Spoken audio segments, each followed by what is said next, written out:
ਉਹਦਾ ਤਾਂ ਜਿਹੜੇ ਕਾਰਨਾਮੇ ਨੇ ਜਿਹਨੂੰ ਚਾਹਵੇ ਉਡਾ ਸਕਦਾ, ਜਿਹਨੂੰ ਚਾਹਵੇ ਉਹਨੂੰ ਕਾਮਯਾਬ ਕਰ ਸਕਦਾ। ਜਿਹੜਾ ਬੰਦਾ ਡਰਿਆ ਹੋਇਆ ਹੈ ਸੋਲਰ ਲਗਾਉਣ ਦੇ ਵਿੱਚ ਕਿ ਇਹਦੇ ਨੁਕਸਾਨਾਤ ਹੋ ਜਾਂਦੇ ਨੇ, ਟੁੱਟਣ ਦਾ ਖਤਰਾ ਹੈ, ਐਫੀਸ਼ੀਐਂਸੀ ਕਮ ਹੋ ਜਾਂਦੀ ਹੈ ਇਕੱਠਾ ਇੱਕ ਜਗ੍ਹਾ ਤੇ ਲਗਾਉਣ ਨਾਲ, ਵੀ ਉਹਨਾਂ ਨੂੰ ਇਹਦੇ ਤੇ ਬੈਨੀਫਿਟ ਅੱਛੇ ਤੋਂ ਅੱਛਾ ਮਿਲੇ। ਸਟੋਰ ਦੇ ਤੌਰ ਤੇ ਇਸਤੇਮਾਲ ਕਰੇ, ਉਹਦੇ ਚ ਕੋਈ ਚੂਜ਼ੇ ਪਾ ਲਵੇ ਸਰਦੀਆਂ ਦੇ ਵਿੱਚ, ਕੋਈ ਹੋਰ ਕਿਸੇ ਤਰ੍ਹਾਂ ਦਾ ਪ੍ਰੋਜੈਕਟ ਚਲਾ ਲਵੇ। ਜਿਸ ਲੈਵਲ ਤੇ ਮੈਂ ਲਗਾਈਆਂ ਨੇ, ਜਿਹੜੀ ਮੈਂ ਪਲੇਟਾਂ ਲਗਾਈਆਂ ਨੇ, ਮੇਰਾ ਕੋਈ ਵੀ ਪ੍ਰੋਜੈਕਟ ਨਾਕਾਮ ਨਹੀਂ ਹੋਇਆ। ਉਹਦੀ ਵਜ੍ਹਾ ਇਹ ਹੀ ਹੈ ਕਿ ਜਿਹੜਾ ਲੈਵਲ ਹੈ ਅਸਲ ਉਹਦੇ ਤੇ ਲੋਕ ਲਗਾਉਂਦੇ ਨਹੀਂ ਹੈ। ਇਹਨੂੰ ਮਜ਼ਬੂਤ ਕਰਨ ਵਾਸਤੇ ਉਹ ਕੀਤਾ, ਫਿਰ ਜ਼ਿਆਦਾ ਮਜ਼ਬੂਤ ਕਰਨ ਵਾਸਤੇ ਜੁਆਇੰਟ ਕਰਨ ਵਾਸਤੇ ਅਸੀਂ ਕਾਬਲੇ ਲਾਏ ਨਟ। ਹਾਂਜੀ, ਸਟਰਕਚਰ ਨੂੰ ਸਾਰਿਆਂ ਨੂੰ ਇਕੱਠਾ ਕਰ ਦਿੱਤਾ। ਤਾਂ ਜੀ ਅੰਦਰ ਤੇ ਇਹ ਟਰਬਾਈਨ ਲੱਗੀ ਹੋਈ ਜੀ 30 ਹਾਰਸ ਪਾਵਰ ਦੀ ਤੇ ਆ ਇਨਵਰਟਰ। अस्सलाम वालेकुम दोस्तों, मैं ਤੁਹਾਡਾ ਭਰਾ ਮੀਆਂ ਮੁਹੰਮਦ ਅਫਜ਼ਲ ਬੱਟੂ ਤੇ ਤੁਸੀਂ ਵੇਖਦੇ ਪਏ ਹੋ ਡਿਜੀਟਲ ਕਿਸਾਨ ਪਾਕਿਸਤਾਨ। ਮੇਰੇ ਕਿਸਾਨ ਵੀਰ ਭਰਾਓ, ਅੱਜ ਇੱਕ ਵੱਡਾ ਪ੍ਰੋਜੈਕਟ ਸੋਲਰ ਟਿਊਬਲ ਦਾ ਤੁਹਾਡੇ ਵਾਸਤੇ ਲਿਆਂਦਾ ਹੈ। ਜਿਸ ਤਰੀਕੇ ਕਿਸਾਨ ਵੀਰ ਭਰਾਵਾਂ ਨੂੰ ਪਤਾ ਹੈ ਵੀ ਮੌਸਮ ਹੈਗਾ ਬਾਰਿਸ਼ਾਂ ਦਾ, ਹਨੇਰਾਂ ਦਾ, ਤੇ ਤੁਸੀਂ ਕਈ ਵੀਡੀਓ 'ਚ ਵੇਖਿਆ ਹੋਵੇਗਾ ਸੋਸ਼ਲ ਮੀਡੀਆ ਤੇ ਪਲੇਟਾਂ ਜਿਹੜੀਆਂ ਨੇ ਉੱਡੀਆਂ ਪਈਆਂ ਨੇ, ਕਿਸੇ ਜਗ੍ਹਾ ਤੇ ਟੁੱਟੀਆਂ ਪਈਆਂ ਨੇ। ਲੇਕਿਨ ਜਿਹੜਾ ਪ੍ਰੋਜੈਕਟ ਮੈਂ ਆਪਣੇ ਵੀਰ ਭਰਾਵਾਂ ਵਾਸਤੇ ਲਿਆਂਦਾ ਹੈ, ਇਹਦੇ ਵਿੱਚ ਪਲੇਟਾਂ ਦਾ ਜਿਹੜਾ ਉੱਡਣ ਦਾ, ਟੁੱਟਣ ਦਾ 0% ਚਾਂਸ ਹੈਗਾ ਕਿਸਾਨ ਵੀਰ ਭਰਾਓ। ਤੇ ਆਓ ਇਸ ਪ੍ਰੋਜੈਕਟ ਦੇ ਬਾਰੇ ਪੂਰੀ ਤਫਸੀਲ ਲੈਣੇ ਆ। ਜਿਨ੍ਹਾਂ ਦੋਸਤਾਂ ਨੇ ਪ੍ਰੋਜੈਕਟ ਲਗਾਇਆ ਹੈ ਉਹਨਾਂ ਕੋਲ ਮਾਲੂਮਾਤ ਲੈਣੇ ਆ ਤੇ ਕਿੰਨੀਆਂ ਪਲੇਟਾਂ ਹੈਗੀਆਂ ਨੇ, ਤੇ ਸੋਲਰ ਜਿਹੜੀ ਹੈ ਮੋਟਰ ਉਹ ਕਿੰਨੇ HP ਦੀ ਲੱਗੀ ਹੋਈ ਹੈ ਤੇ ਕਿੰਨਾ ਖਰਚਾ ਆਇਆ ਹੈ, ਪੂਰੀ ਡਿਟੇਲ ਲੈਣੇ ਆ। ਤੇ ਆਓ ਚਲੀਏ ਪ੍ਰੋਜੈਕਟ ਵੱਲ। ਤੇ ਦੋਸਤੋ, ਜਿਸ ਤਰੀਕੇ ਤੁਹਾਨੂੰ ਮੈਂ ਦੱਸਿਆ ਵੀ ਹਨੇਰਾਂ ਦੇ ਵਿੱਚ ਪਲੇਟਾਂ ਉੱਡ ਗਈਆਂ ਨੇ, ਸੋਸ਼ਲ ਮੀਡੀਆ ਤੇ ਕਾਫੀ ਵੀਡੀਓ ਜਿਹੜੀਆਂ ਨੇ ਵਾਇਰਲ ਹੈਗੀਆਂ ਨੇ।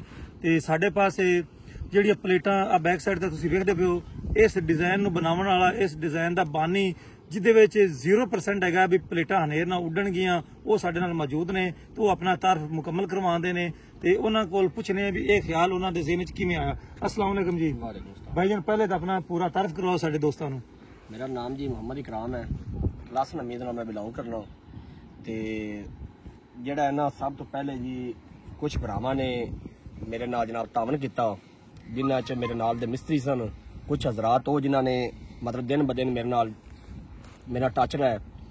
ਤੇ ਮੇਰੇ ਜਿਹੜੇ ਜਿੰਨੇ ਵੀ ਪ੍ਰੋਜੈਕਟ ਨੇ ਜਿਨ੍ਹਾਂ ਨੇ ਉਹਦੇ 'ਚ ਮੇਰੀ ਰਹਿਨਮਾਈ ਕੀਤੀ, ਉਹ ਮੇਰੇ ਦੋਸਤ ਨੇ। ਇਜਾਜ਼ ਲਈ ਉਹਦਾ ਨਾਮ ਹੈ, ਤਰਸ਼ਦ ਅਲੀ ਹੈ। ਤੇ ਮਿਸਤਰੀ ਤੌਰ ਤੇ 2-3 ਬੰਦੇ ਸਾਜਦ ਸਾਜੂ ਹੈ ਤੇ ਨਦੀਮ ਹੈ ਪਾਵਲੀ ਛੋੜ। ਉਹਨਾਂ ਨੇ ਜਨਾਬ ਮੈਨੂੰ ਜਿਹੜਾ ਨਾ ਮਤਲਬ ਲਮਾ ਬਿਲਮਾ ਮੇਰੇ ਨਾਲ ਟੱਚ ਰਿਹਾ। ਉਹਨਾਂ ਨੇ ਮੈਨੂੰ ਜਿਹੜਾ ਨਾ ਖਿਦਮਾਤ ਦਿੱਤੀਆਂ ਤੇ ਮੈਂ ਇਸ ਹੱਦ ਤੱਕ ਮਤਲਬ ਕਾਮਯਾਬ ਹੋਇਆ ਕਿ ਮੇਰਾ ਕੋਈ ਵੀ ਪ੍ਰੋਜੈਕਟ ਨਾਕਾਮ ਨਹੀਂ ਹੋਇਆ, ਨਾ ਹੀ ਉਹਦੇ 'ਚ ਮਤਲਬ ਕਿਸੇ ਤਰ੍ਹਾਂ ਦੀ ਮੈਨੂੰ ਕਮੀ ਪੇਸ਼ੀ ਮਹਿਸੂਸ ਹੋਈ। ਲੇਕਿਨ ਉਹਦੇ ਬਾਵਜੂਦ ਜਿਹੜੀ ਖੁਦਾਵੰਦ ਤਾਲਾ ਹੈ ਉਹਦਾ ਤਾਂ ਜਿਹੜੇ ਕਾਰਨਾਮੇ ਨੇ, ਜਿਹਨੂੰ ਚਾਹਵੇ ਉਡਾ ਸਕਦਾ, ਜਿਹਨੂੰ ਚਾਹਵੇ ਉਹਨੂੰ ਕਾਮਯਾਬ ਕਰ ਸਕਦਾ ਹੈ। ਲੇਕਿਨ ਉਹਦੇ ਬਾਵਜੂਦ ਸਾਡੀ ਕੋਸ਼ਿਸ਼ ਦਿਨ ਬ ਦਿਨ ਹੋਰ ਹੈ। ਅਸੀਂ 0% ਲੌਸਿਸ ਦੀ ਕੋਸ਼ਿਸ਼ 'ਚ ਆਏ ਹਾਂ ਕਿ ਸਾਡਾ ਜਿਹੜਾ ਪ੍ਰੋਜੈਕਟ ਹੈ ਇਹਦੀ ਲੌਸ 0% ਹੋਵੇ। ਤੇ ਜਿਹੜੀ ਇਹਦੇ ਫਾਇਦੇ ਨੇ ਉਹ ਮਤਲਬ ਹਰ ਬੰਦਾ, ਜਿਹੜਾ ਬੰਦਾ ਡਰਿਆ ਹੋਇਆ ਹੈ ਸੋਲਰ ਲਗਾਉਣ ਦੇ ਵਿੱਚ ਕਿ ਇਹਦੇ ਨੁਕਸਾਨਾਤ ਹੋ ਜਾਂਦੇ ਨੇ, ਟੁੱਟਣ ਦਾ ਖਤਰਾ ਹੈ, ਐਫੀਸ਼ੀਐਂਸੀ ਕਮ ਹੋ ਜਾਂਦੀ ਹੈ ਇਕੱਠਾ ਇੱਕ ਜਗ੍ਹਾ ਤੇ ਲਗਾਉਣ ਨਾਲ, ਵੀ ਉਹਨਾਂ ਨੂੰ ਇਹਦੇ ਤੇ ਬੈਨੀਫਿਟ ਅੱਛੇ ਤੋਂ ਅੱਛਾ ਮਿਲੇ। ਠੀਕ ਹੈ, ਤੇ ਲੋਕਾਂ ਦਾ ਨੁਕਸਾਨ ਵੀ ਕਮ ਹੋਵੇ ਤੇ ਉਹ ਮੁਸਤਫੀਦ ਵੀ ਜ਼ਿਆਦਾ ਹੋਣ ਸੋਲਰ ਦੇ।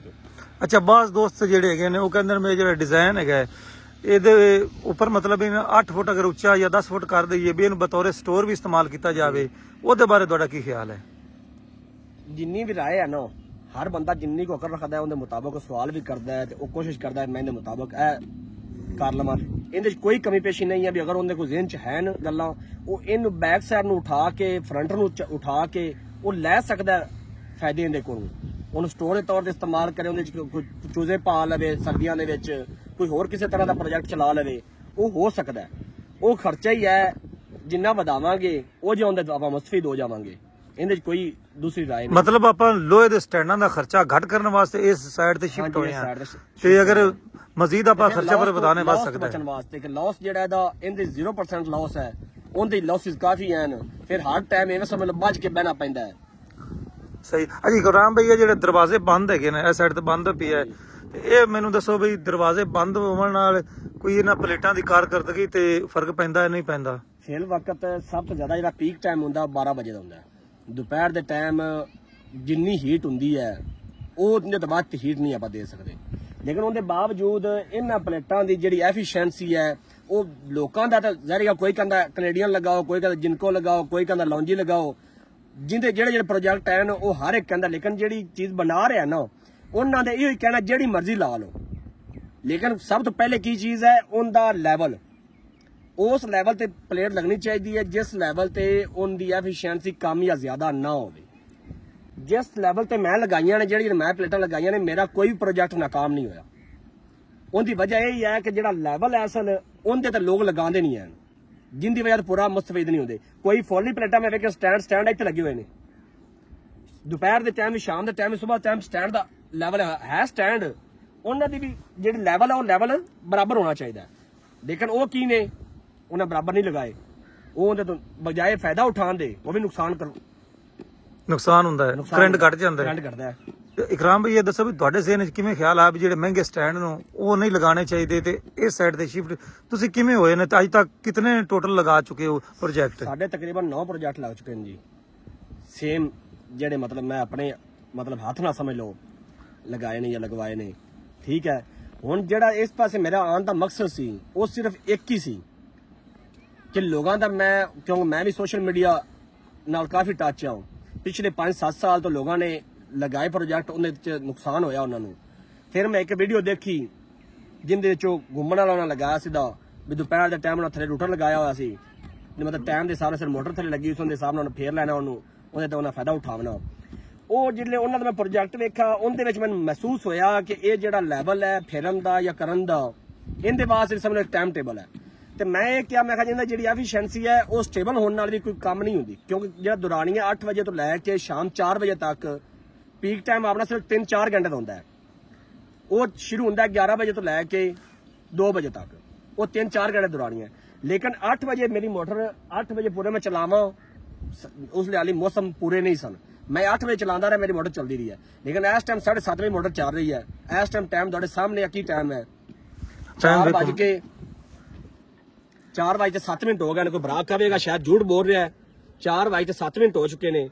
ਉਹਦੇ ਬਾਅਦ ਮੋਟਰ ਦਾ ਜਿਹੜਾ ਪਾਣੀ ਹੈ ਜਾਂ ਆਪਣਾ ਉਹਦੀ ਮਿਕਦਾਰ ਹੈ 6 ਦਾ ਪੈਪ ਚੱਲ ਰਿਹਾ, 30 ਦੀ ਮੋਟਰ ਹੈ, 30 HP ਦੀ ਮੋਟਰ ਹੈ ਤੇ 6 ਦੀ ਡਿਲੀਵਰੀ ਅਜੇ ਤੱਕ ਮੁਕੰਮਲ ਹੈ, ਕੋਈ ਕਮੀ ਪੇਸ਼ ਨਹੀਂ ਹੈ। ਸਾਹਮਣੇ ਤੁਹਾਡੇ ਜਿਹੜਾ ਇਹਦਾ ਰਿਜ਼ਲਟ ਨਜ਼ਰ ਆ ਰਿਹਾ ਹੈ, 6 ਦੀ ਡਿਲੀਵਰੀ 4 ਵਜੇ 10 ਮਿੰਟ ਤੇ ਪੂਰੀ ਹੈ। ਸਹੀ। ਅੱਛਾ, ਮੈਨੂੰ ਟੋਟਲ ਪੈਨਲ ਕਿੰਨੇ ਲਾਏ ਹੋਏ ਨੇ? ਇਹ ਟੋਟਲ ਪੈਨਲ ਜੀ ਹੈ 48 ਪੈਨਲ ਨੇ। ਤੇ ਇਹਦੇ ਤੇ ਕਿੰਨੀ ਕਾਸਟ ਆਈ ਹੈ, ਖਰਚਾ ਕਿੰਨਾ ਆਇਆ? ਕਾਸਟ ਤਕਰੀਬਨ ਅਸੀਂ ਅੰਦਾਜ਼ਾ ਲਗਾਈਏ ਤੇ ਸਾਡੀ ਤਕਰੀਬਨ 15 ਲੱਖ ਦੇ ਕਰੀਬ ਬਣਦੀ ਹੈ। 15 ਲੱਖ ਦੇ ਅਗਰ ਤੁਸੀਂ ਸਟੈਂਡ ਇਹਨੇ ਲਗਾਉਂਦੇ ਤੇ ਫਿਰ ਕਿੰਨਾ ਖਰਚਾ ਵੱਧ ਜਾਣਾ ਸੀ? ਲਗਾਉਂਦੇ ਅਗਰ ਅਸੀਂ ਇਹਦੇ ਤੇ ਮੁਕੰਮਲ ਜਾਂਦੇ 25 ਪਲੱਸ ਹੋਣਾ ਸੀ। 25 ਪਲੱਸ ਮਤਲਬ 8-7 ਲੱਖ ਦੇ ਸਟੈਂਡ ਸਨ। 7 ਲੱਖ ਦੇ ਤਾਂ ਖਾਲੀ ਸਟੈਂਡ ਸਨ। ਫਿਰ ਜਿਹੜਾ ਥੱਲੇ ਬਜਰੀ, ਸੀਮਿੰਟ, ਸਰੀਆ, ਠੀਕ ਹੈ, ਕਿੱਲ ਕਾਬਲੇ, ਉਹ ਸਾਰਾ ਕਰਕੇ ਤਕਰੀਬਨ 10 ਲੱਖ ਰੁਪਏ ਦਾ ਉਹ ਖਰਚਾ ਹੈ ਜੀ। ਇਕਰਾਮ ਭਾਈ ਮੈਨੂੰ ਇਹ ਦੱਸੋ ਬਈ ਉਸ ਤੇ 7 ਤੋਂ 10 ਲੱਖ ਰੁਪਇਆ ਖਰਚਾ ਆਉਂਦਾ ਪਿਆ ਜਿਸ ਤਰੀਕੇ ਤੁਸੀਂ ਕਹਿ ਰਹੇ ਹੋ, ਤੇ ਜਿਹੜਾ ਇਹ ਆਪਾਂ ਸੀਮੈਂਟ ਵਾਲਾ ਕੀਤਾ ਹੈ ਇਹਦਾ ਖਰਚਾ ਕਿੰਨਾ ਹੋਵੇਗਾ? ਇਹ 48 ਪਲੇਟਾਂ ਦਾ ਜੀ ਤਕਰੀਬਨ 80,000 ਤੋਂ ਦੇ ਰਾਉਂਡ ਅਬਾਊਟ ਜਿਹੜਾ ਨਾ 80,000 ਨਾਲ ਮਤਲਬ ਤੁਸੀਂ 48 ਪਲੇਟਾਂ ਦਾ ਸਟਰਕਚਰ ਤਿਆਰ ਕਰ ਲਿਆ? ਤਿਆਰ ਅਸੀਂ ਕਰ ਲਿਆ। ਤੇ ਤੁਹਾਡੇ ਮੁਤਾਬਕ ਇਹ ਬਹੁਤ ਵਧੀਆ ਹੈ। ਹਾਂਜੀ। ਤੇ ਇਹਦੀ ਮਜ਼ਬੂਤੀ ਵਾਸਤੇ ਕੀ ਕੀਤਾ ਹੈ?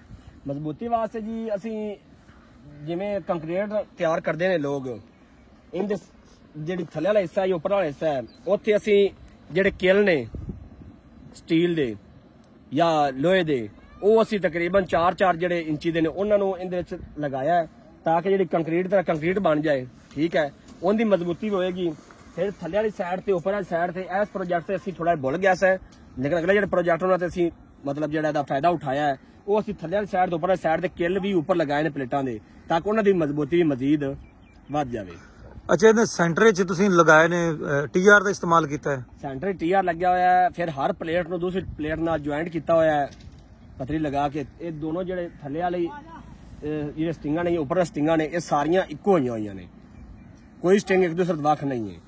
ਇਹ ਜਿਹੜਾ ਹੁਣ ਜੀ ਸਾਡੇ ਜ਼ਿਹਨ 'ਚ ਆਇਆ ਹੈ ਕਿ ਮਜ਼ੀਦ ਜਿਹੜਾ ਇਹਦਾ ਸੇਫਟੀ ਵਾਸਤੇ ਕਿ ਅਸੀਂ ਜਿਹੜੇ ਇਹ ਐਂਗਲ ਲਗਾ ਕੇ ਥੱਲੇ ਵਾਲੀ ਸਾਈਡ ਤੋਂ ਉੱਪਰ ਵਾਲੀ ਸਾਈਡ, ਅਗਰ ਅੱਲਾ ਨਾ ਕਰੇ ਕੋਈ ਵਾਧਾ ਘਾਟਾ ਹੁੰਦਾ ਵੀ ਹੈ, ਸਾਡੀ ਜਿਹੜੀ ਦੀਵਾਰ ਦੀ ਮਜ਼ਬੂਤੀ ਉੱਪਰ ਵਾਲੀ ਤੇ ਥੱਲੇ ਵਾਲੀ, ਉਹਦੇ ਤੋਂ ਅਸੀਂ ਇਹ ਜਿਹੜਾ ਲਗਾ ਰਹੇ ਹਾਂ ਆਪਣਾ ਐਂਗਲ, ਇਹਦੇ ਨਾਲ ਅਸੀਂ ਉਹਦੇ ਤੋਂ ਵੀ ਫਾਇਦਾ ਉਠਾਈਏ। ਅਗਰ ਕਮੀ ਪੇਸ਼ੀ ਹੋ ਵੀ ਜਾਵੇ ਕਿਸੇ ਤਰ੍ਹਾਂ ਦੀ, ਨਾ ਵੀ ਪਹੁੰਚਾ ਜਾਵੇ, ਹਨੇਰ ਵਗੈਰਾ ਆ ਜਾਂਦਾ ਹੈ, ਕੋਈ ਵਾਧਾ ਘਾਟਾ ਹੋਵੇ ਤੇ ਵਜ਼ਨ ਦੀ ਨਾਲ ਜਿਹੜੀ ਹੈ ਥੱਲੇ ਵਾਲਾ ਵਜ਼ਨ ਤੇ ਉੱਪਰ ਵਾਲਾ ਵਜ਼ਨ ਕਿਸੇ ਇੱਕ ਸਾਈਡ ਤੋਂ ਵਾਧਾ ਘਾਟਾ ਹੁੰਦਾ ਇਹਦਾ, ਤੇ ਉਹਦੀ ਅਸੀਂ ਮਜ਼ਬੂਤੀ ਤੇ ਫਾਇਦਾ ਉਠਾ ਲਈਏ। ਇਕਰਾਮ ਭਾਈ ਇੱਕ ਅਹਿਮ ਸਵਾਲ ਵੀ ਆਪਣਾ ਜਿਹੜਾ ਏਰੀਆ ਜਿੱਥੇ ਸਟਰਕਚਰ ਲੱਗਿਆ ਹੋਇਆ ਹੈ, ਕਾਫੀ ਲੱਗੇ ਹੋਏ ਨੇ, ਹੋਰ ਵੀ ਤੁਸੀਂ ਕਹਿੰਦੇ ਪਿਓ ਇੱਧਰ ਸੈਲਾਬ ਆ ਜਾਂਦਾ ਹੈ ਦਰਿਆ ਸਤਲੁਜ 'ਚ, ਜਿਹਦੀ ਵਜ੍ਹਾ ਨਾਲ ਇਹ ਫਿਰ ਪਲੇਟਾਂ ਆਪਾਂ ਨੂੰ ਪਟਣੀਆਂ ਵੀ ਪੈ ਸਕਦੀਆਂ ਨੇ। ਅੱਲਾ ਖੈਰ ਕਰੇ, ਪਹਿਲੇ ਸੈਲਾਬ ਆਵੇ ਹੀ ਨਾ। ਅਗਰ ਖੁਦਾ ਨਾ ਖਾਸਤਾ ਆ ਜਾਂਦਾ ਹੈ ਫਿਰ ਆਪਾਂ ਕਿੰਨੀ ਦੇਰ 'ਚ ਸੈਟਅਪ ਕਲੋਜ਼ ਕਰ ਸਕਨੇ ਆ? ਸਾਡੇ ਜਿਹੜੇ ਦੋਸਤ ਨੇ ਅਹਿਬਾਬ ਨੇ ਉਹ ਇਹ ਗੱਲ ਕਰਦੇ ਨੇ ਕਿ ਇਹਦੇ 'ਚ ਕੀ ਫਾਇਦੇ ਨੇ ਜਾਂ ਨੁਕਸਾਨ ਨੇ। ਜਿਹੜਾ ਤੁਸੀਂ ਪਹਿਲੇ ਮਤਲਬ ਮੇਰਾ ਸਵਾਲ ਕੀਤਾ, ਹੁਣ ਤੁਸੀਂ ਇਹ ਕਿਹਾ ਕਿ ਸੈਲਾਬ ਦਾ ਨੁਕਸਾਨ ਹੋਣ ਦਾ ਖਤਰਾ ਹੈ, ਤੇ ਉਹਦੇ ਨਾਲ ਖਤਰਾ ਇਹਨੂੰ ਜ਼ਰੂਰ ਹੈ, ਲੇਕਿਨ ਉਹਦੇ ਵਾਸਤੇ ਮੇਨ ਕੰਮ ਕੀ ਹੈ? ਥੋੜਾ ਸਾਈਡ ਤੇ ਆਵਾਜ਼ ਜੀ।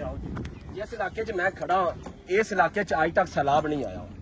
ਇੱਥੋਂ ਤਕਰੀਬਨ 2 ਕਿਲੋਮੀਟਰ ਪਿੱਛੇ ਹੀ ਸੈਲਾਬ ਜਿਹੜਾ ਕਲੋਜ਼ ਹੋ ਜਾਂਦਾ ਹੈ, ਕਿਉਂਕਿ ਆਬਾਦੀ ਦਾ ਏਰੀਆ ਹੈ ਤੇ ਜਿਹੜੇ ਇਲਾਕੇ ਨੇ ਉਹ ਉੱਥੇ ਕਲੋਜ਼ ਹੋ ਕੇ ਤਾਜੂ ਮਾਰ, ਨਿਆਲਾ ਮਾਰ, ਉੱਚੀ ਜਗ੍ਹਾ ਉੱਥੇ ਚਲੇ। ਇਹ ਏਰੀਆ ਉੱਪਰ ਹੈ, ਉੱਚਾ ਏਰੀਆ ਜਿੱਥੇ ਮੈਂ ਖੜਾ, ਲੇਕਿਨ ਜਿਹੜੇ ਭਰਾ ਉੱਥੇ ਅਗਰ ਲਗਾਉਣਾ ਚਾਹੁੰਦੇ ਨੇ ਉਹ ਥੱਲੇ ਦੀ ਬੇਸ ਲੈਣ, ਬੇਸ ਬਣਾਉਣ, ਇੱਟਾਂ ਮਜ਼ੀਦ ਲੱਗਣਗੀਆਂ, ਬੇਸ ਬਣ ਜਾਏਗੀ। ਬੇਸ ਬਣ ਕੇ ਅਗਲਾ ਏਰੀਆ, ਪਿਛਲਾ ਏਰੀਆ, ਉਹਨਾਂ ਇੱਟਾਂ ਦੀ ਬੇਸ ਤੇ ਸਟੈਂਡ ਜਦੋਂ ਬਣੇਗਾ, ਜਿਸ ਤਰੀਕੇ ਆਪਣੇ ਦੀਵਾਰਾਂ ਘਰ ਮਹਿਫੂਜ਼ ਹੋ ਜਾਂਦੇ ਨੇ, ਉਹਨਾਂ ਦੀ ਨੀਹਾਂ ਮਜ਼ਬੂਤ ਹੋ ਜਾਂਦੀਆਂ ਨੇ, ਉਸ ਤਰੀਕੇ ਅਗਰ ਨੀਂਹ ਥੱਲੂ ਚੁੱਕਣਗੇ, ਥੱਲੇ ਦੀ ਬੇਸ ਲਵਣਗੇ ਤੇ ਕਾਮਯਾਬ ਹੋਣਗੇ। ਆ ਮਤਲਬ ਜ਼ਮੀਨ ਤੋਂ ਲੈਵਲ ਉੱਚਾ ਕਰਨ, ਪਾਣੀ ਦੇ ਲੈਵਲ ਦੇ ਬਰਾਬਰ ਵੀ ਜਿੱਥੇ ਚਾਂਸ ਨਹੀਂ ਹੈਗਾ, ਇੱਟਾਂ ਵਗੈਰਾ ਦਾ ਇਸਤੇਮਾਲ ਕਰਨ ਤਾਂ ਕਿ ਥੱਲੇ ਬੇਸ ਬਣ ਜਾਵੇ। ਜਦੋਂ ਬੇਸ ਥੱਲੇ ਮਜ਼ਬੂਤ ਹੋਵੇਗੀ ਫਿਰ ਉਹਨਾਂ ਦਾ ਸਟਰਕਚਰ ਵੀ ਮਜ਼ਬੂਤ, ਬੁਨਿਆਦ ਹੋਵੇਗੀ ਮਜ਼ਬੂਤ, ਸਟਰਕਚਰ ਵੀ ਮਜ਼ਬੂਤ, ਫਿਰ ਮੇਰੇ ਖਿਆਲ ਪੱਟਣ ਦੀ ਵੀ ਲੋੜ ਕੋਈ ਨਹੀਂ ਹੈਗੀ। ਤੇ ਇਹ ਦਰਵਾਜ਼ਾ ਜਿਹੜਾ ਰੱਖਿਆ ਹੋਇਆ ਹੈ ਤੇ ਉਹ ਵੀ ਵਿਖਾਓ ਖਾਂ। ਥੋੜਾ ਜਿਹਾ ਅੱਗੇ ਤੁਸੀਂ ਜਾ ਸਕਦੇ ਜੇ। ਮਜ਼ੀਦ ਮਜ਼ਬੂਤ ਕਰਨ ਵਾਸਤੇ ਜੀ ਅਸੀਂ ਇਹ ਜਿਹੜੀ ਰੱਸੀ ਜੀ ਇਹਦਾ ਇਸਤੇਮਾਲ ਕੀਤਾ ਹੈ। ਹਰ ਇੱਕ ਸੈਂਟਰ 'ਚ ਵੀ ਹੈ, ਇੱਥੇ ਵੀ ਹੈ, ਇਹ ਸਾਈਡ ਬੈਕ ਸਾਈਡ ਇੱਧਰ ਲੋ, ਉਹ ਵੀ ਹੈ, ਉਧਰ ਵੀ ਹੈ, ਠੀਕ ਹੈ। ਇਹਨੂੰ ਮਜ਼ਬੂਤ ਕਰਨ ਵਾਸਤੇ ਉਹ ਕੀਤਾ, ਫਿਰ ਜ਼ਿਆਦਾ ਮਜ਼ਬੂਤ ਕਰਨ ਵਾਸਤੇ, ਜੁਆਇੰਟ ਕਰਨ ਵਾਸਤੇ ਅਸੀਂ ਇਹ ਕਾਬਲੇ ਲਾਏ ਨਟ, ਹਾਂਜੀ, ਸਟਰਕਚਰ ਨੂੰ ਸਾਰਿਆਂ ਨੂੰ ਇਕੱਠਾ ਕਰ ਦਿੱਤਾ ਤਾਂ ਕਿ ਕੋਈ ਵਾਧਾ ਘਾਟਾ ਹੋਵੇ ਤੇ ਇੱਕ ਪਲੇਟ ਦੂਸਰੇ ਦੇ ਨਾਲ ਜਦੋਂ ਮਜ਼ਬੂਤੀ ਹੋਵੇਗੀ ਉਹ ਇੱਕ ਦੀ ਨਾਲ ਗ੍ਰਿਫਤ ਦੂਸਰੇ ਦੀ ਮਿਲੇਗੀ।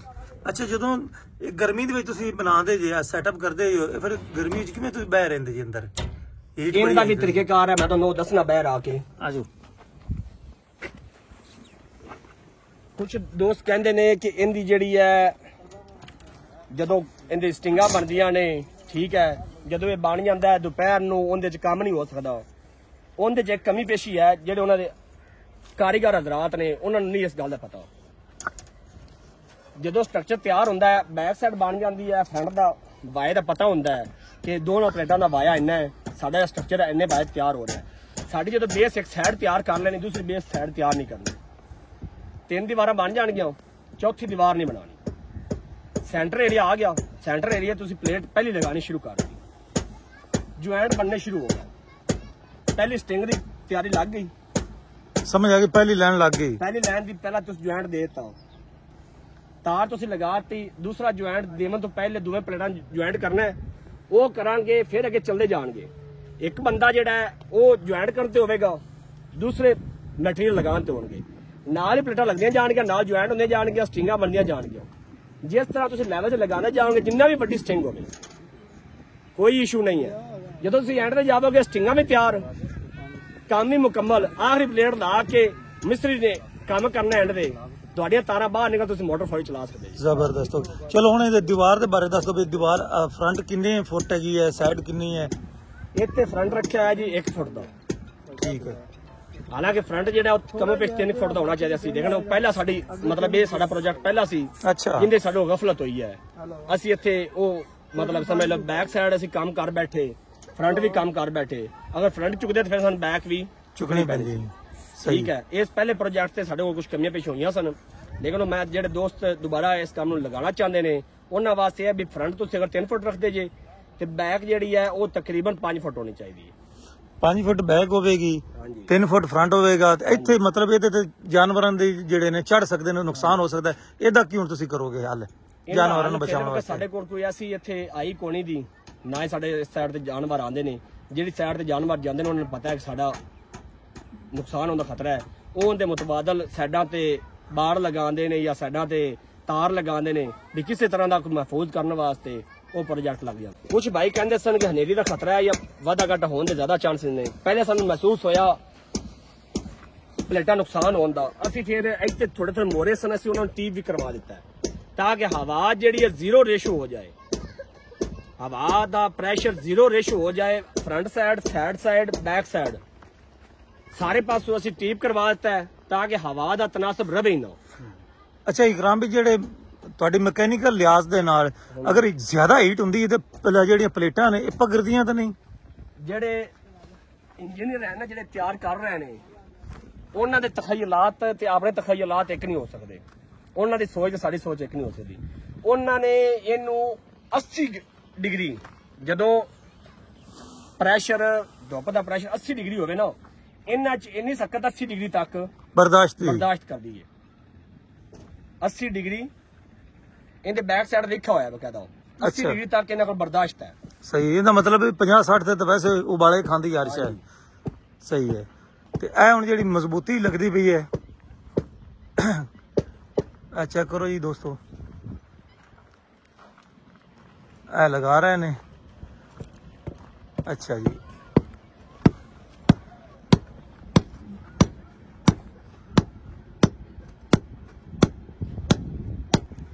ਥੋੜਾ ਜਿਹਾ ਉੱਪਰ ਵਾਲੀ ਸਾਈਡ ਤੇ ਆਵਾਂਗੇ। ਇਹ ਵੇਖੋ ਜੀ ਕਿਸਾਨ ਵੀਰ ਭਰਾਓ, ਮਤਲਬ ਦੋਨੋਂ ਪਲੇਟਾਂ ਨਾ ਇਕੱਠਾ ਕਰਦੀਆਂ ਪਈਆਂ ਨੇ ਤੇ ਅੱਛਾ ਵਕਫੇ ਨਾਲ ਹੈਗਾ ਤਿੰਨ ਪਲੇਟਾਂ ਦੇ। ਠੀਕ ਹੋ ਗਿਆ, ਮਤਲਬ ਮਜ਼ਬੂਤ ਬਣਾਇਆ ਜਾ ਰਿਹਾ ਹੈ।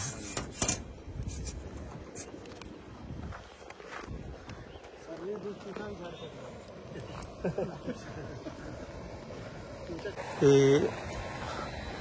ਅੰਦਰ ਆਪਾਂ ਚੱਲਨੇ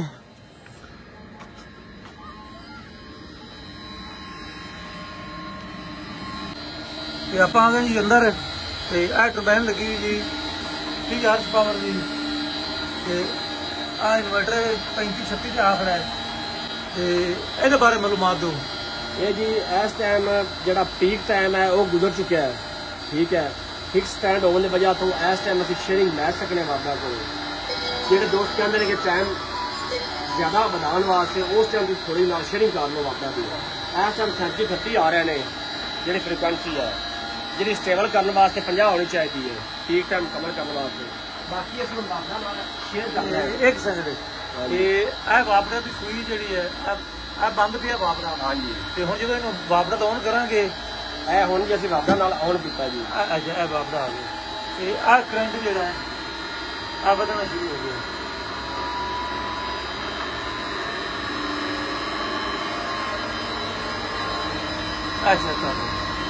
ਅੱਛਾ ਮੈਨੂੰ ਇਕਰਾਮ ਭਾਈ ਦੱਸੋ, ਜਦੋਂ ਆਪਾਂ ਮਤਲਬ ਮਸਲਾ ਹੱਲ ਹੋ ਗਿਆ, ਜਦੋਂ ਝੜ ਦਾ ਵੀ ਮਸਲਾ ਹੱਲ ਹੋ ਗਿਆ, ਜਿਨ੍ਹਾਂ ਦਾ ਲੱਗਿਆ ਹੋਇਆ ਮਤਲਬ ਕਨੈਕਸ਼ਨ ਵਾਪੜਾ ਦਾ ਉਹ ਸ਼ੇਅਰਿੰਗ ਕਰ ਸਕਦੇ ਨੇ।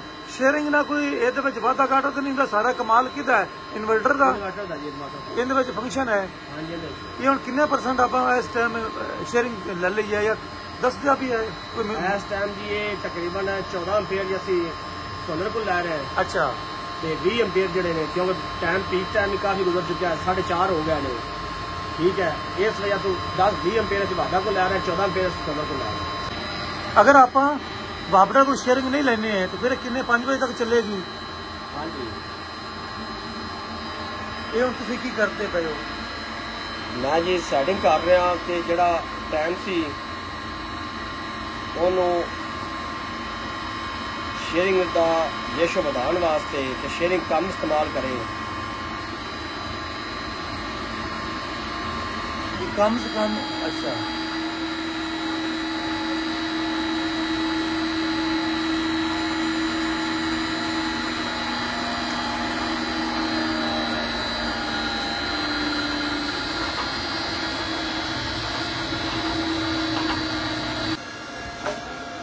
ਉਸ ਟਾਈਮ ਬਾਬਾ ਕੋਲ ਜ਼ਿਆਦਾ ਲੈ ਰਿਹਾ ਸੀ। अच्छा, ਸੋਲਰ ਦੀ ਜਿਹੜੀ ਐਫੀਸ਼ੀਐਂਸੀ ਉਹ ਜ਼ਿਆਦਾ ਹੋਣ ਦੇ ਬਾਵਜੂਦ ਕੰਮ ਦੇ ਰਿਹਾ ਸੀ। अच्छा, ਇਸ ਵਜ੍ਹਾ ਤੋਂ ਮੈਂ ਜਿਹੜੀ ਆਪਣੀ ਸੈਟਿੰਗ ਹੈ ਉਹ ਥੋੜੀ ਚੇਂਜ ਕੀਤੀ ਹੈ ਤਾਂ ਕਿ ਬਾਬਾ ਕੋਲ ਕਮ ਇਸਤੇਮਾਲ ਲਵੇ ਤੇ ਜਿਹੜਾ ਸਾਡਾ ਸੋਲਰ ਦੀ ਐਫੀਸ਼ੀਐਂਸੀ ਉਹਨੂੰ ਜ਼ਿਆਦਾ ਇਸਤੇਮਾਲ ਕਰੇ। सही। ਇਸ ਵਾਰ ਮੈਂ ਥੋੜੀ ਸੈਟਿੰਗ ਕੀਤੀ ਆਪਣੇ ਇਨਵਰਟਰ ਦੀ। ਠੀਕ ਹੈ, ਉਹਦੀ ਫ੍ਰੀਕੁਐਂਸੀ ਦੇ ਹਿਸਾਬ ਨਾਲ ਜਿੰਨੀ ਪਿੱਛੋਂ ਪਲੇਟਾਂ ਬਣਾ ਰਹੀ ਉਹਨਾਂ ਨੇ ਪਤਾ ਕਿੰਨੀ ਵੱਡੀ ਸਾਡੀ ਸਟਿੰਗ ਉਹਦੇ ਹਿਸਾਬ ਨਾਲ ਮੈਂ ਥੋੜਾ ਜਿਹਾ ਸੈਟਿੰਗ ਕੀਤੀ ਹੈ ਤਾਂ ਕਿ ਮੇਰੀ ਫ੍ਰੀਕੁਐਂਸੀ ਸਟੇਬਲ ਹੋ ਜਾਵੇ। ਜਿਹੜੀ ਮੇਰੀ ਫ੍ਰੀਕੁਐਂਸੀ ਅੱਗੇ ਪਹਿਲਾਂ ਤਾਂ ਨਹੀਂ ਜਾ ਰਹੀ ਸੀ, ਪਹਿਲੇ ਮੈਂ ਲੈ ਰਿਹਾ ਸਾਂ ਬਾਬਾ ਕੋਲੋਂ 25 ਐਂਪੀਅਰ। सही। पहले जी सैटिंग होने तो मैं लै रहा था दादा को 25 एम्पेयर हम इस टाइम 20 एम्पेयर तो थले चले गए अच्छा अच्छा सही ठीक हो गया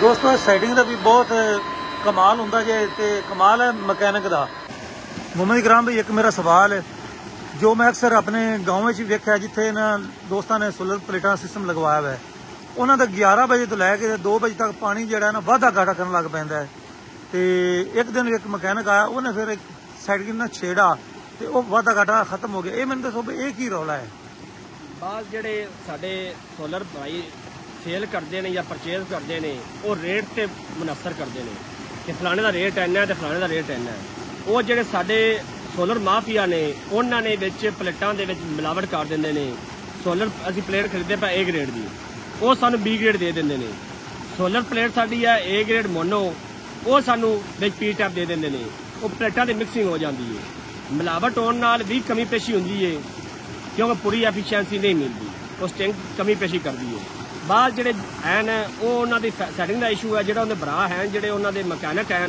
उन्होंने पूरा VFD तो मूर ही हासिल नहीं है कि VFD की कमी पेशी करनी है जी साड़ी स्टिंग 16 की है उत्थे असीं की सैटिंग करनी है साड़ी स्टिंग 10 की है की करनी है 12 की स्टिंग है 13 की है 14 की है या साड़ी छोटी मोटर है उनके हिसाब नाल असीं सैटिंग की करनी है उन्होंने VFD तो पूरा मूर ही हासिल नहीं है जिहदी वजह नाल वो जेडे नुकसान जेडे भाई जेडे इंस्टॉलर ने जेडे इंस्टॉलेशन करवाते ने या इंस्टॉलर भरा ने इंस्टॉलर ने तो अपना फायदा उठा लिया वक्ती तौर पर 4 आने लैके चला गया मगर किसान जाने उनका काम जाने ठीक वो फिर नवे पैसे नवे इंस्टॉलर बुला सी नवी सैटिंग करवाएगा उनके पैसे भरेगा लिहाजा जेड़ा सब तो पहले इंतखाब है वो अच्छे इंस्टॉलर है वो होना चाहिए अच्छा मोहम्मद इकराम भाई आखिरी सवाल है मैंने दसो कि जेड़ा सैटअप आपां जुगाड़ लाया है ये किवें तुहाडे ज़हन में ख्याल आया भी असीं दूजे स्टैंडां तो ना इस साइड ते शिफ्ट होइए असीं भाई जी सोशल मीडिया ते जेड़ा हुण दौर है सोशल मीडिया का दौर है जेड़ा मीडिया तो कोई शै नहीं अच्छी आंदी ना कोई विखांदा है ठीक है ते जेड़ा सोशल मीडिया दौर तो असीं सिक्ख्या है असीं सोशल मीडिया के नुकसान हुंदे वेखे लोगां दे मतलब बेवे समय घरां दे घर ही उजड़ गया जेड़ा 25-30 लाख रुपए का घर तैयार कर सकता है जहरी गल प्लेटां भी घर दी बनेंदी है ते वो जेड़ा नुकसान असीं वेखे ने 25-30 लाख बड़े प्रोजेक्ट जेडे पिछली रेट ज्यादा सन 70-80 रुपए पर वाट सी वो जिन्ना प्रोजेक्ट लगाए सन वो 40-50 लाख रुपए का प्रोजेक्ट सी जेड़ा हुण 20-22 लाख रुपए का या 25 लाख रुपए का लग रहा है ठीक है वो जेडे प्रोजेक्ट ने जिले नुकसान होंदे वेखे ने ते साडे ज़हन च ख्याल आया मतलब कोई नवा तरीका इस्तेमाल अनेर ते तूफान दे जेडे तुसीं मतलब स्ट्रक्चर जेडे ने उड़दे वेखे टुटदे वेखे प्लेटां ते ये फिर ज़हन च ख्याल आया भी सानू नवी साइड ते शिफ्ट होना चाहिए ये फिर पहले तुसीं किसी जगह ते वेख्या सी या बस एवें अपने ज़हन च आया भी असीं इंज करिए असीं सिर्फ होर तरह का प्रोजेक्ट में वेख्या सी उस प्रोजेक्ट में वेख के मेरे ज़हन च आया भी इस प्रोजेक्ट को सिर्फ के कोई और चीज़ लगा सकते हैं सही वो मेरे ज़हन खयाल आया फिर सोचे नाल दोस्त अहबाब ने नाल उन्होंने मशावरत नाल असीं एक दूसरे नाल जदों अल्फाज का इस्तेमाल किया फिर असीं आए असीं थोड़ा बहुत जो विजिट किए लोगों ने चलते हुए फिर उन्होंने कुछ सीखा फिर असीं अपनी तरफ आए फिर असीं अपना एक प्रोजेक्ट जो लगाया वो जहरी गल है जो पहला तुम काम करते गलतियां होंदियां ने कोताहियां होंदियां ने फिर अगे जो लाए उन्होंने सीखते असीं मजीद जो बेहतरी तरफ ये अपना पहला प्रोजेक्ट है जिथे आप खड़े हैं बाकी अपने अगे ने ते दोस्तों इंशाअल्लाह ताला बहुत जल्दी दोनों अगले प्रोजेक्टां दा भी विजिट करावांगे इकराम भाई दे नाल ते हुण मैनूं भी दिओ इजाजत इकराम भाई नूं भी ते जींदे वसदे रहो ते जिन्हां दोस्तां ने हनेर तूफान तो बचना है इस तरह का स्ट्रक्चर लावन अगर तुसीं छत घर वास्ते लावना है फिर भी तुसीं ये लगा सकते हो क्यों इकराम भाई घर छत लगा सकते हो 10 HP की मोटर जी घर दा वाया बड़ा थोड़ा सीधा उन्हां दी छत हैगी सी माल वाली ਉਹਨੂੰ ਵੇਖਿਆ ਹਾਲਾਂਕਿ ਬੜੀ ਕਮਜ਼ੋਰ ਛੱਤ ਸੀ ਲੇਕਿਨ ਉਹ ਜਿਹੜੇ ਅਸੀਂ ਚੈੱਕ ਕੀਤਾ ਸਾਈਡਾਂ ਤੇ ਸਾਨੂੰ ਮਹਿਸੂਸ ਹੋਇਆ ਕਿ ਸਾਈਡਾਂ ਮਜ਼ਬੂਤ ਨੇ ਸੈਂਟਰ ਕਮਜ਼ੋਰ ਹੈ ਛੱਤ ਵਾਲਾ ਕਮਜ਼ੋਰ ਹੈ ਉਹਦੇ ਬਾਵਜੂਦ ਜਦੋਂ ਤੁਹਾਨੂੰ ਅਗਲਾ ਪ੍ਰੋਜੈਕਟ ਵਿਖਾਵਾਂਗੇ ਤੁਸੀਂ ਦੇਖੋਗੇ ਹੈਰਾਨ ਹੋਵੋਗੇ ਕਿ ਯਾਰ ਇਹਨਾਂ ਨੇ ਇਹਦੇ ਤੇ ਕਿਸ ਤਰੀਕੇ ਵਾਇਆ ਵੀ ਪੂਰਾ ਕਰ ਲਿਆ ਸਾਰੇ ਪਾਸੇ ਨੇ ਕਿਸ ਤਰੀਕੇ ਪੂਰੇ ਉਤਰੇ ਨੇ ਠੀਕ ਹੈ ਉਹ ਬੜਾ ਔਖਾ ਪ੍ਰੋਜੈਕਟ ਸੀ ਜਿਹੜਾ ਅਸੀਂ ਉਹ ਵੀ ਪੂਰਾ ਕੀਤਾ ਹੈ ਉਹ ਨੈਕਸਟ ਵੀਡੀਓ ਦੇ ਵਿੱਚ ਤੁਹਾਨੂੰ ਵਿਖਾਵਾਂਗੇ ਤੇ ਤੁਹਾਨੂੰ ਪਤਾ ਚੱਲ ਜਾਏਗਾ ਯਾਰ ਕਿਸ ਤਰੀਕੇ ਲੋਕ ਜਿਹੜੇ ਨੇ ਉਹ ਫਾਇਦਾ ਉਠਾਉਂਦੇ ਨੇ ਜੀ ਜ਼ਰੂਰ ਇਨਸ਼ਾਅੱਲਾ ਤਾਲਾ ਤੇ ਦੋਸਤੋ ਹੁਣ ਮੈਨੂੰ ਦਿਓ ਇਜਾਜ਼ਤ ਤੁਹਾਡਾ ਭਰਾ ਮੀਆਂ ਮੁਹੰਮਦ ਅਫਜ਼ਲ ਬੱਟੂ ਅੱਲਾ ਹਾਫਿਜ਼ ਪਾਕਿਸਤਾਨ ਜ਼ਿੰਦਾਬਾਦ